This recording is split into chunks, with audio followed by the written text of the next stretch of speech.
So the video cut off. I'm not sure where it ended at, but the last thing that I was saying was the importance of understanding our gifts and how that feeds into our purpose and awakening our soul purpose in this time so that it can help you have a fulfilled life. And it's very important as leaders, especially, to make sure that we are able to guide people into their greatest version of themselves. And we don't do that by preaching at them and telling them all these fancy things and all of that. How we help people get to the greatest versions of themselves by pouring into them, by paying attention to them, by understanding who they are and what they do and how God is using them.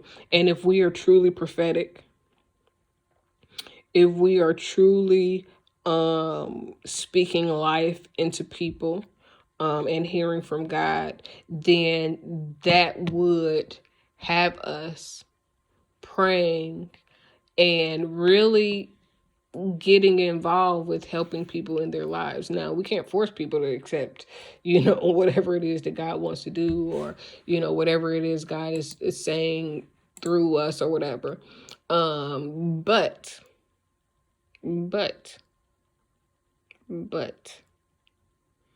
it is our responsibility, especially as spiritual leaders, prophetic or not, if you act like a spiritual leader in 2020, then I would charge you to take responsibility of truly guiding people spiritually into their purpose, into understanding their soul call, into being used in the way that they are willing to be used by God, and really, really, really being a support and a guide to people, and not just trying to accumulate more people. Accumulation of people will accumulate your church analytics and the giving and all of that, but it accumulating more people is not good as far as guiding souls. You don't want to have your child in a school that is overcrowded, and God doesn't want you in a ministry that's overcrowded and they can't specifically help guide you. And it's so crazy because there's so many prophetic leaders. It's so many people that hear from God that may question whether or not they're hearing from God. It's so many people that are gifted to help be guides on this earth and help people understand more things, and not really enough people receive that call and help. Some of it is because of the pressure, some of it because of the spotlight, but you're not effective if you're not really guiding people into their purpose, if you're not really helping people get the most out of their lives, and not on a large scale, because sometimes you will miss the people that need it most because you get so many people. It's like if you're in a large school and your school is overpopulated and it's 20 or 30 kids, if it's 30 to 35 kids with one or two teachers, even with two teachers, let's say 35 kids with two teachers, versus being in a place where it's 15 kids with two teachers. The place with the 15 kids and two teachers is going to learn a whole lot more. Is going to understand a whole lot more. Regardless if they have learning disabilities or understand differently, they're more likely to take in more information and be more successful in learning how to navigate and learn in their lives if it's 15 to 2 15 students to 2 teachers, versus if it's 35 students to 2 teachers, then you can't be as effective, because now you have to group these 35. That's like about 12 students each teacher. 15, 16, 17, about 17 students a teacher. And if you're dealing with 17 students, you may not be able to individually make sure that each student understands and can process it for the way they understand and learn things, the way it makes sense to them, the way that's going to help them grow and learn and apply it the best in their lives, or understanding what is going on in their particular lives so that you can help them specifically, versus how you have to just blanket statement some things when it's a larger group of people. And this goes back to what I was just saying about being responsible in your prophecies, because if you're speaking to a group of people and the prophecy that you have is only for 2, then you got a lot of people that's going to be hoping and wishing and praying for that prophetic word to come to pass, and it really wasn't for everybody. It was just for 2 people. So, it's more, and this is why 12 disciples is better than thousands that you can't even, really help, or really, they can't comprehend it, don't get it. You can have millions of followers. Oh boy. But if you only have 5 that get it, 5 that can apply it, 5 that understand it, because, because you're not able to take it to each person's level, then you would have been better off with just them 5. I mean, yeah, it's good if you're trying to impress people to have a whole lot of numbers. But if out of 5 million, only 5 get it, 5 understand it, 5 apply it, 5 make their lives the best lives that they've had, the rest of those 4,999,999,999,995 don't really make a difference. And I'm not saying that their lives don't make a difference, but in the aspect of you really helping them be God's best, you ain't helped them. You only helped the 5 that you were able to connect with and reach and push to be a beast. Everybody else is just there for the show. And the difference is being able to, if I'm praying for you, I used to have a prayer list. It was probably about 10 people overall on the prayer list, give or take. And when I think about what I prayed, or the list, because I never prayed anything specific for these people. If they were married, I prayed that their marriages be restored. If they were single or dating, I prayed that whatever God had for their lives, that their lives be fulfilled. And looking back now, 2020, looking back to 2013, 14, 15, when I really made the list and I was like, okay, these are the people that I want to pray for. And out of all of those people, all of them are doing well. All of them are succeeding. All of them have developed into better versions of themselves. There are some people that I took off the list just because I wasn't monitoring their lives to be able to really help them to get everything that God has for them. So instead of acting like I was more concerned than what I actually was, I just didn't,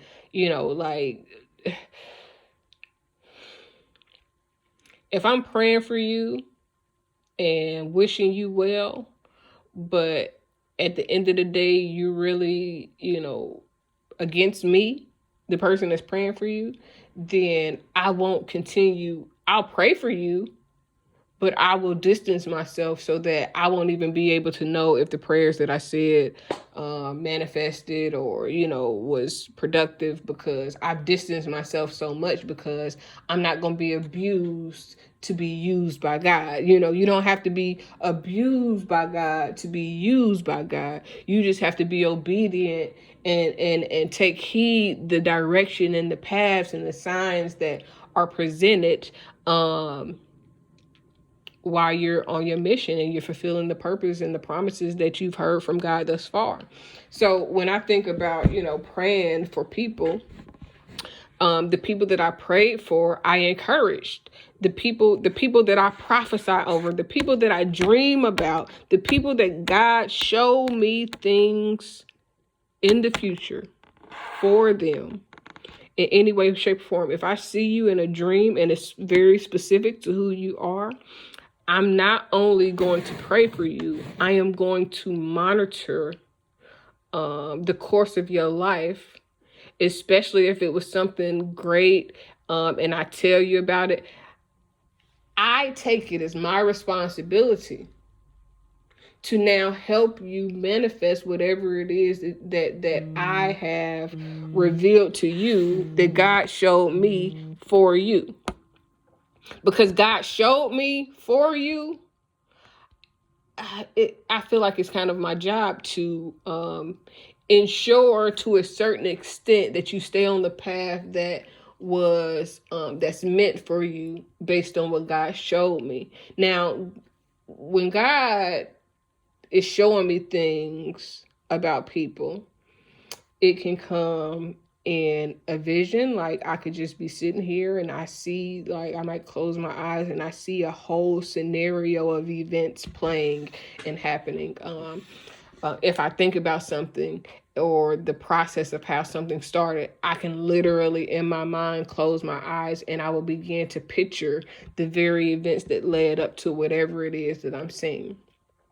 So that's a way that God uses me. If God at any time, if God shows me through a dream of something and I can see all the details and remember the details of the dream, then, and I share it, then I believe it's a part of my responsibility to also help guide you, as long as you're committed to doing the things that God is showing and telling you. Then I believe that it's my job to help guide you along that path so that you can manifest. Now, if you start wilding the hell out and, you get way off the path and you all over the place, then it's also my responsibility to remove myself when I realize, or when God shows me that you're not going on the path that God has designed for you to go. It's also my responsibility to be accountable, to say, okay, well, I'm not going to waste this energy on somebody that's not really into doing what they need to do. So it's an accountable responsibility to remove myself also. And then sometimes I could be writing, and in the flow of me writing one line or one thing, something may inspire me to write one thing. And as I'm writing that, a series of thoughts flow into my mind that I can kind of visualize, and I write those things. Sometimes it has typos, sometimes it doesn't, but those things that I write, I find myself also accountable for, to ensure that I see you through whatever God has used me to share with you. Because if God is using me, then there's something about me that you can receive from. There is something about me that God felt that would be good to help you get to wherever it is. And if I see the ending for you, the ending of a process, the ending of, or if I see something going on with you, then it's my job to assist you and pray for you and encourage you along the way so that you can see what God showed me. And a portion of it is validating what God showed me through helping you to manifest it. And then a portion of it is I really feel responsible. If God used me to help you, then I'm going to help you. I'm not going, God said, and then just vanish and vamoose. Like God hasn't used me in that manner unless the person becomes disobedient, quote unquote, or changes the course of their life in some way. And now it's not lining up the same. So, and then sometimes, God may show me something in a picture or show me something and it resonates with my soul. And then I speak into a person in all the ways that God has ever spoken to me about any person. Whatever God speaks to me, I nurture it. I tend to it. It's like being a steward over my gift. Like people think about that stewardship in the Bible, about the coins that was given and the burying of the coins and all of that. But when I think about the prophetic portion of the spiritual life, if I don't tell you something that God said, then that's like holding on to my gift and not, being used. If I tell you something and don't follow up with what God told me to tell you, then that's me not watering the seed. Now, if I am told or shown or instructed in some way, shape, form, or fashion to tell you, or if I feel something, hear something, or see something, and God is telling me to share it with you, then I am not just going to tell you, I'm not going to just plant the seed.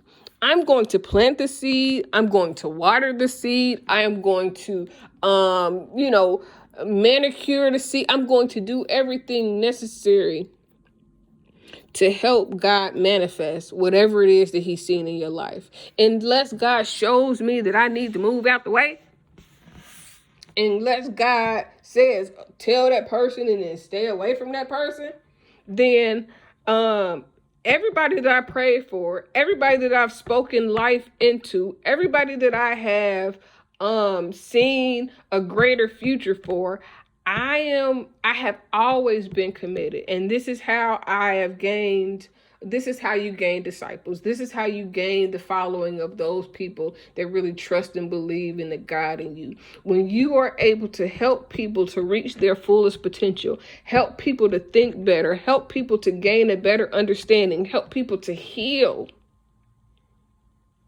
help people to grow, help people to really understand life as they know it and change it into what the spiritual world allows life to become, then people trust you.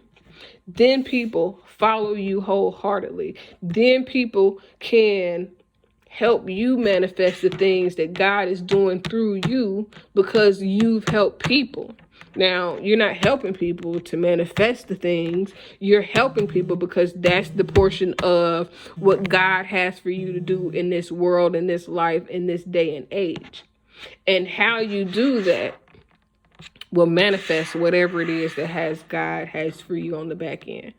There's a back end in the kingdom of God, but I'm going to do what God said, and I'm going to do what I told God that I would do, and then God has got me on the back end. And it doesn't have to be that you're poor or you're broke or anything, as you obey God, God will do whatever he said he will do. So it's like, you go, God go. If you stay close to God, God will stay close to you. If you're moving and doing things according to what God has told you and shown you, then God is going to care for you along that path. And that's why I say where I come in, that is helping you, assisting you make that journey along that path, ensuring that you are receiving the things that God has for you, because God cares for you and he sends you a comforter. He sends you people that can help you get to where you need to get to,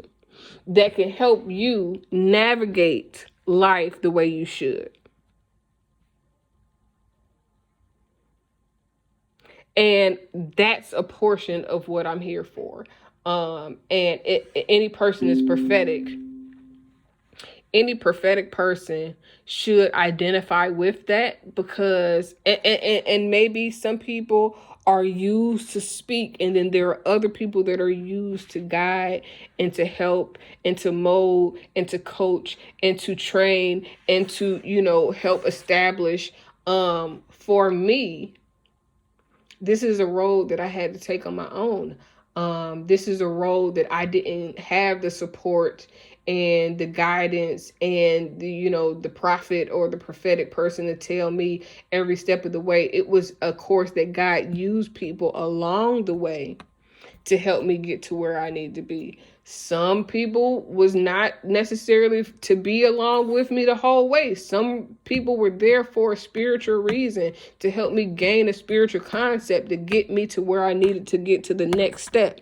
And then some people are for a season to help me understand whether it was seed time or harvest. There were some people that was for a particular season that I needed to learn from, that I needed to understand from, that I needed to understand more, that I needed to glean to, so that I can learn things to go to where I needed to be. Every seasonal person isn't a bad season person. Like, it's not, they was there for this bad time. No, those seasons and those reasons are blessings and lessons if you're able to apply whatever it is you learn during those times. Now, I don't want to keep going on and on and on, because I could talk about this forever. But I just wanted to drop those seeds into fertile ground, hopefully, and I'm going to water that, and hopefully you're able to make something manifest into your life that you can be fulfilled from, that you find purpose in, that your life becomes enriched and better, so that you can get everything that you need in this lifetime, and you can be sustained, and you can feel purposeful, and you can feel loved, and you can feel hope and joy and the commitment. But it is the responsibility of the leaders to guide you through the course, not to just give you a word on Sunday and Wednesday or Tuesday and Thursday or wherever days they think that you need to pick me up. The goal is to give you step-by-step ways to enhance and improve your growth, improve your mindset, and everything else.